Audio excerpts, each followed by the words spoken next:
பிஸ்மில்லாஹிர்ரஹ்மானிர்ரஹீம். அஸ்ஸலாமு அலைக்கும் வரஹ்மத்துல்லாஹி தஆலா வபரகாத்துஹு. Welcome to my channel. Today's Quran wash. இன்ஷா அல்லாஹ் நம்ம டெய்லி தமிழில் குரான் ஓத போகிறோம். நம்மள எத்தனை பேர் தமிழ் பொருளோட குரான் ஓதுறோம் அப்படிங்கிறது தெரியாது. தமிழ் அர்த்தத்தோட குரான் ஓதணும் அப்படின்னு நினைக்கிறவங்க இந்த வீடியோ ரொம்பவே யூஸ்ஃபுல்லாக இருக்கும். இன்ஷா அல்லாஹ் ஒரு 10 நிமிடம் நேரம் ஒதுக்கி இந்த குரான் வசனங்களை கேளுங்க. அல்லாஹ் உங்களுக்கும் எனக்கும் ரஹ்மத் செய்வானாக. இன்ஷா அல்லாஹ் டெய்லி தமிழ் குரான் இந்த சேனலில் அப்டேட் ஆகிட்டு இருக்கும். நம்மளுடைய சேனலை இப்போ தான் நீங்கள் ஃபஸ்ட் டைம் பார்க்குறீங்க அப்படின்னா மறக்காமல் சப்ஸ்கிரைப் பண்ணிவிட்டு பக்கத்தில் இருக்கிற பெல் ஐக்கானையுமே நீங்கள் ஆல் ஆப்ஷன் கொடுத்துக்கோங்க. அப்போ தான் நான் டெய்லி போடுற வீடியோஸ் எல்லாமே உங்களுக்கு நோட்டிஃபிகேஷனில் வரும். உங்களோட ஃப்ரெண்ட்ஸ் அண்ட் ஃபேமிலிக்குமே ஷேர் பண்ணுங்கள். இன்ஷா அல்லாஹ் இப்போ நம்ம பார்க்க போகிறது அத்தியாயம் 5 அல்-மாயிதா 56லேருந்து பார்க்க போகிறோம். லாஸ்ட் வீடியோ நீங்கள் பார்க்கல அப்படின்னா மேலே ஐ கார்ட்லேயும் டிஸ்கிரிப்ஷன்லேயும் நான் கொடுத்துருக்கேன், செக் பண்ணி பாருங்கள். இப்போ வாங்க கண்டினியூ பண்ணலாம். யார் அல்லாஹ்வையும் அவனது தூதரையும் இறைநம்பிக்கை கொண்டோரையும் பொறுப்பாளராக்கி கொண்டார்களோ அத்தகைய அல்லாஹ்வின் படையினரே வெற்றியாளர்கள். இறை நம்பிக்கை கொண்டோரே, உங்களுக்கு முன் வேதம் கொடுக்கப்பட்டோரில் உங்கள் மார்க்கத்தை ஏளனமாகவும் விளையாட்டாகவும் ஆக்கி கொண்டோரையும் இறை மறுப்பாளர்களையும் பொறுப்பாளர்களாக்கி கொள்ளாதீர்கள். நீங்கள் இறை நம்பிக்கையாளர்களாக இருந்தால் அல்லாஹ்வை அஞ்சுங்கள். நீங்கள் தொழுகைக்கு அழைத்தால் அதை அவர்கள் ஏளனமாகவும் விளையாட்டாகவும் எடுத்துக்கொள்கின்றனர். அவர்கள் விளங்கி கொள்ளாத கூட்டமாக இருப்பதே இதற்கு காரணம்.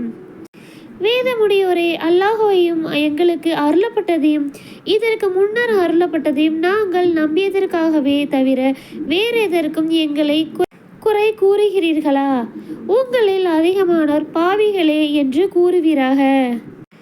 அல்லாஹ்விடம் இதைவிட மோசமான பலனை அடைந்தவர்களை பற்றி உங்களுக்கு நான் அறிவிக்கட்டுமா?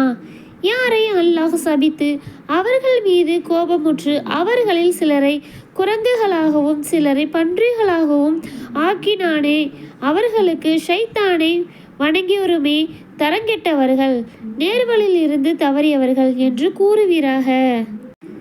அவர்கள் உங்களிடம் வரும்போது இறை நம்பிக்கை கொண்டோம் என்று கூறுகின்றனர். ஆனால் அவர்கள் இறை மறுப்புடனே நுழைந்தனர், அதனுடனே வெளியேறியும் விட்டனர். அவர்கள் மறைத்து கொண்டிருந்ததை அல்லாஹ் மிகவும் அறிந்தவன்.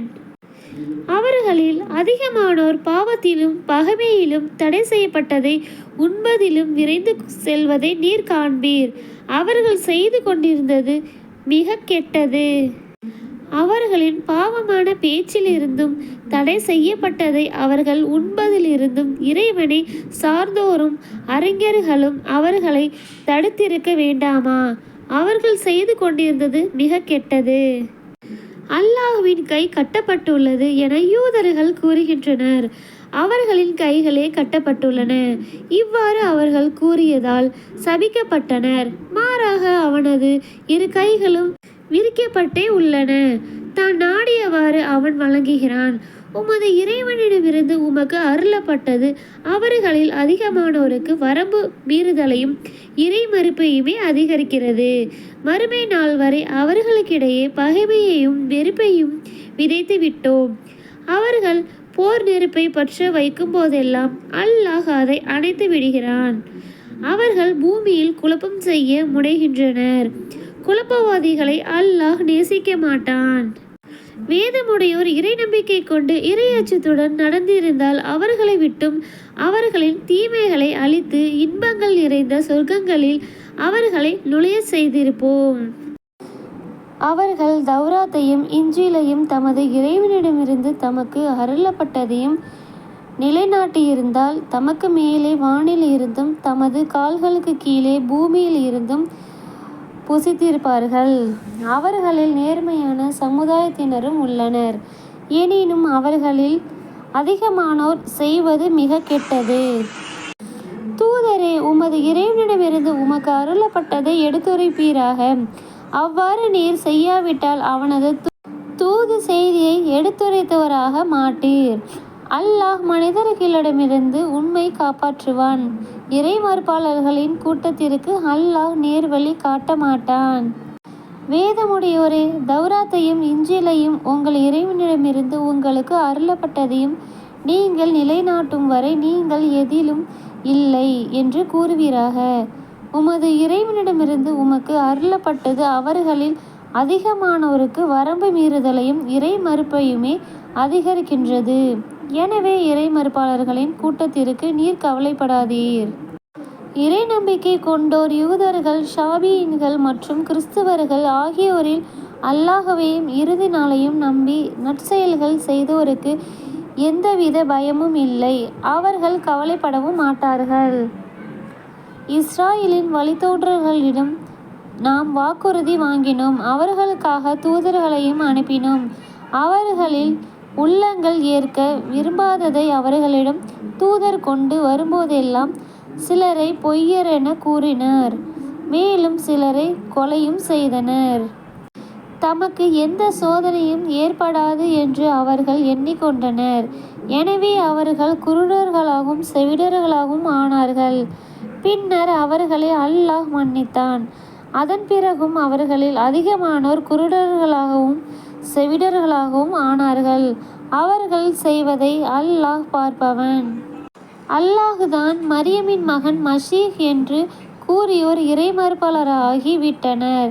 இஸ்ராயேலின் வழித்தோன்றல்களே, எனது இறைவனும் உங்கள் இறைவனுமாகிய அல்லாஹுவையே வணங்குங்கள். யார் அல்லாஹுக்கு இணை வைக்கின்றாரோ அவருக்கு அல்லாஹ் சொர்க்கத்தை தடை செய்துவிட்டான். அவரது தங்குமிடம் நரகம். அநியாயக்காரர்களுக்கு உதவியாளர்கள் யாரும் இல்லை என்று மசீஹ் கூறினார். கடவுள்கள் 3 பேரில் அல்லாஹ் மூன்றாமானவன் என்று கூறியோர் இறை மறுப்பாளர்களாகி விட்டனர். ஒரே கடவுளை தவிர வேறு எந்த கடவுளும் இல்லை. அவர்கள் கூறுவதிலிருந்து விலகி கொள்ளாவிட்டால் அவர்களில் இத்தகைய இறை மறுப்பாளர்களுக்கு துன்புறுத்தும் வேதனை ஏற்படும். அவர்கள் அல்லாஹ்வின் பக்கம் திரும்பி அவனிடம் பாவ மன்னிப்பு கோர வேண்டாமா? அல்லாஹ் மன்னிப்பு மிக்கவன், நிகரில்லா அன்பாளன். மரியமின் மகன் மசீஹ் தூதரை தவிர வேறில்லை. அவருக்கு முன் பல தூதர்கள் சென்றுள்ளனர். அவரது தாயார் உண்மையாளர். அவர்கள் இருவரும் உணவு சாப்பிடுவோராக இருந்தனர். அவர்களுக்கு எவ்வாறு சான்றுகளை தெளிவுபடுத்துகின்றோம் என்பதை கவனிப்பீராக.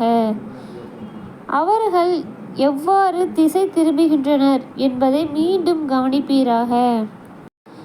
அல்லாஹ்வை விட்டுவிட்டு உங்களுக்கு தீமையோ நன்மையோ செய்ய ஆற்றல் இல்லாதவற்றை வணங்குகிறீர்களா என்று கேட்பீராக. அல்லாஹ்வே செவியேற்பவன், நன்கு அறிந்தவன். வேதமுடையோரே, உண்மைக்கு புறமாக உங்கள் மார்க்கத்தில் எல்லை மீறாதீர்கள். இதற்கு முன்னர் தாமும் வழிகெட்டு அதிகமானோரை வழிகெடுத்து நேர்வழியில் இருந்து தவறிய கூட்டத்தினரின் விருப்பங்களை பின்பற்றாதீர்கள் என்று கூறுவீராக. தாவூத், மரியமின் மகன் ஈசா ஆகியோரில் நாவினால் இஸ்ராயேலின் வழித்தோன்றல்களிலுள்ள இறை மறுப்பாளர்கள் சபிக்கப்பட்டனர். அவர்கள் மாறு செய்து வரம்பு மீறுவோராக இருந்ததே இதற்கு காரணம்.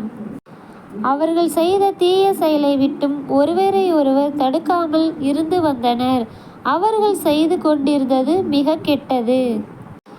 அவர்களில் அதிகமானோர் இறை மறுப்பாளர்களை பொறுப்பாளர்களாக எடுத்து கொள்வதை நீர் காண்பீர்.